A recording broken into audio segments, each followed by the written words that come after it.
All right, so here we are back on the 72, and we had a problem. Lewis was working on this and said he ran into a little snag over here and couldn't figure out what was going on.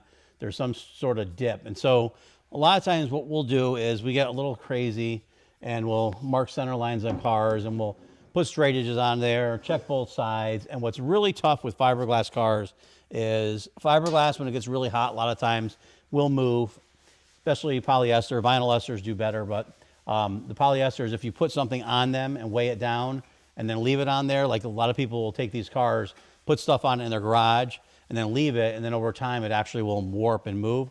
But it also gets a lot of waves and different things. So there's a lot going on and it gets confusing. Yeah, confusing. So this is a prime example of, do you want a $500,000 car? Do you want a $50,000 car? Do you want a $5,000 car? So obviously if you wanted a $5,000 car, you'd go through and just DA this thing down and just run with it and go. There's certain things that you can't not do because you don't want someone coming and looking at the back of the car and having it look like it's lopsided. So what I ended up doing is I came over to check to help him out, and I made a template of the other side. On Corvettes and cars, it's really tough to do because you got to find your center point so you have a reference point to go off of. You have to find measuring points and all that. And it's tough. There's a lot of curves and a lot of different things going on. So I found the center point of this. I marked from the center out to specific locations to find the body lines, to find out where they need to be on both sides, and then saw that this body line, what it appeared, when you first looked at this, it looked like this body line really needed to be a lot higher. After measuring it, it actually needs to be a lot lower, which is really weird. And you can't lower this body line without lowering this, because if you lower this, you'd have to cut this all out because you're not going to move that much material with heat on fiberglass, especially older dry fiberglass. But when I measure one side of the vehicle over here, it was, well, this is now 9 7/8, and this over here, what was the first one? Center, yeah, 9 7/8 in the center, and then this one here is about 10 3/8. You know, so right off the bat, you can see that this side's already higher, according from this body line to that body line. But then I don't want to make sure, I don't want to go off of just these body lines because the fiberglass could have warped here, the bodywork could have been warped here. You can go put this car on a jig or a chassis table and get it leveled out. That's how you would build it if you're starting from scratch and wanted to do a really high dollar build.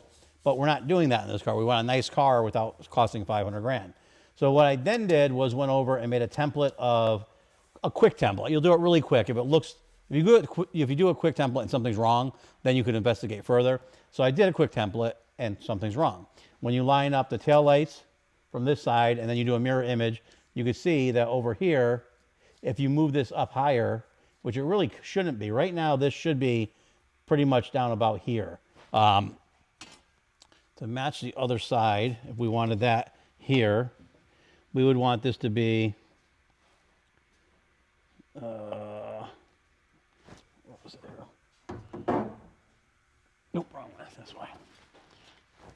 Why is there too many lines here? No. So the center of this one is 9 7/8 still. And this here, so we actually, this should be down here. So basically, this is almost a 1/2 inch, definitely 3/8 too high.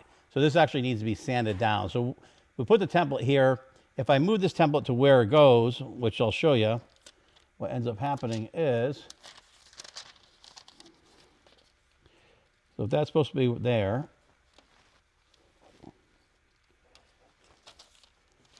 it's always fun getting tape on a thing here. So if you move it down just a little bit lower, but you can see this needs to be almost 3/4 of an inch in or different, which you know it's not supposed to be that way. Also, the taillights are in a different spot. So the taillights are in a different location. So what we're going to do is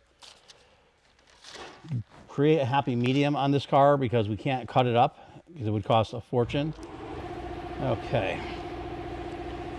That's that. That's that. Just gonna go up a little bit from here. So what we're going to do is we're just going to trace out here.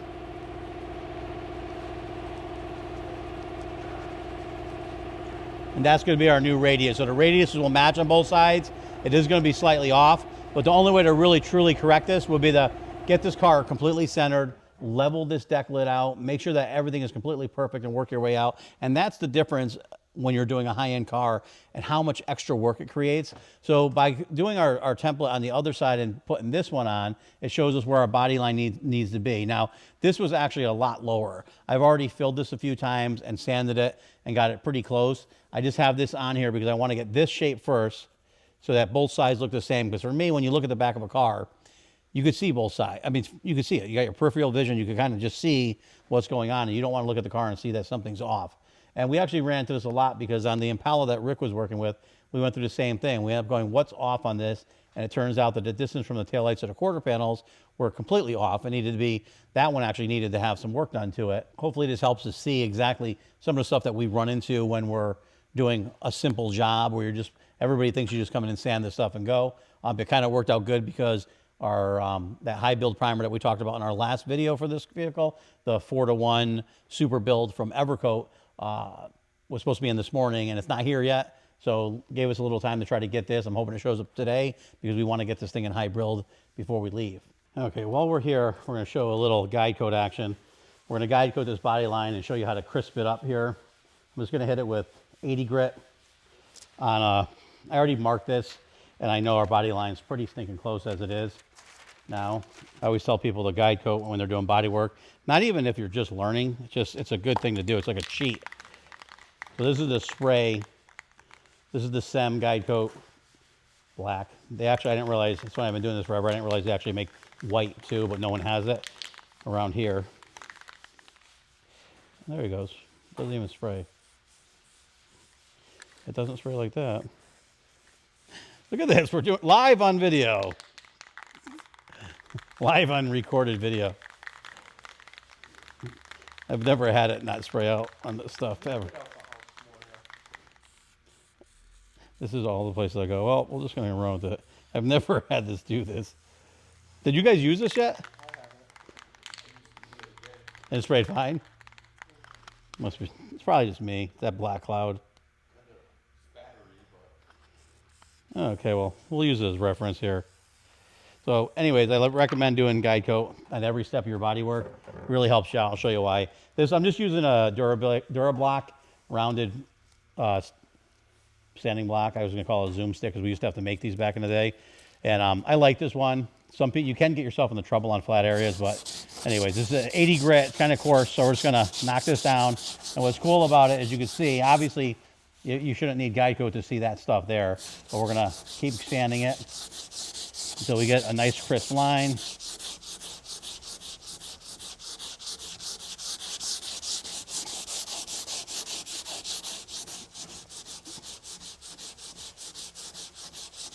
So on this, for this car, the body line comes down here, it fades almost completely out, but it actually looks kind of cool because this rolls around, this body line folds out, and if you do it properly, it almost looks like a fold over here. So we're just going to have this body line. I'm going to keep this body line right now a little more pronounced than it's going to be, so you can see.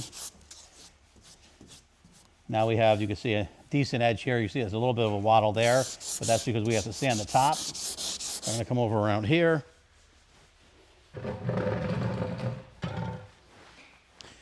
Try to do this backwards. So this is why I actually like the rounded block for this one. So I'm going to come in here and go up that body line.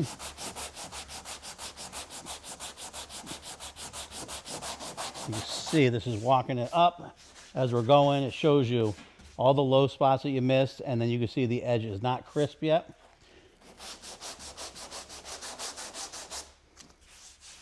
And I want to show you the, I don't know if you can see that, maybe I'll be able to zoom in, the transition from our new body line to the old body line. This does have a little filler on it right now, but it's nice and crisp here. I like these really sharp and crisp, and we round them over.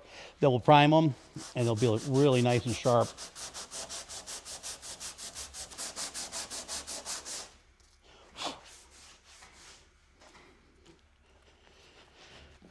I know, I should have my particle mask on, but then you can't hear me talk. My dust mask. Although what's funny is we purchased two really nice dust masks for two people that you can't see. And I went to move today and I saw they're still in the exact same bag. Mask on, mask off. So you can see here, this body line's nice and crisp now. It's a little high here. Just gonna get rid of that. We want a nice transition. Because it's sharp, you can just look down it and see it. And then you can see this body line is continuing farther than it needs to be. This is supposed to fade out right around here. So I'm just gonna come back in and work this way.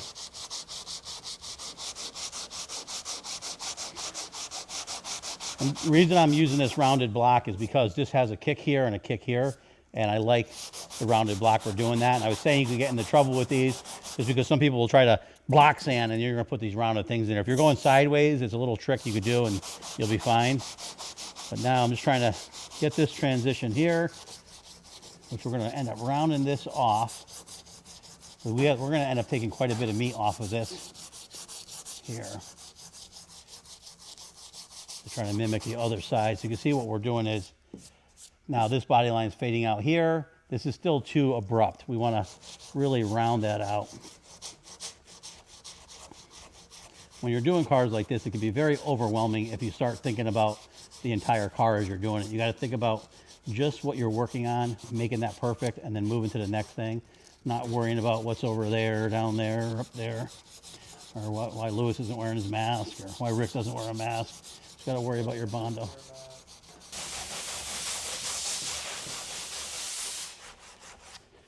Okay, so we're getting pretty close here. You can see we still have a low spot there, but this body line is running off nice. That's good. And then, so now we're getting really close. So you can see we just created a nice body line that goes here, but you can see as it comes up to here, it's fading out. So we could take this down more, but I actually want to fill this and sharpen that body line up, so I'm not going to take that out now. Normally when I'll do a body line, I'll actually do the whole piece and sand it, because I hate sanding and then filling and then sanding and then filling, because you end up creating more waves sometimes.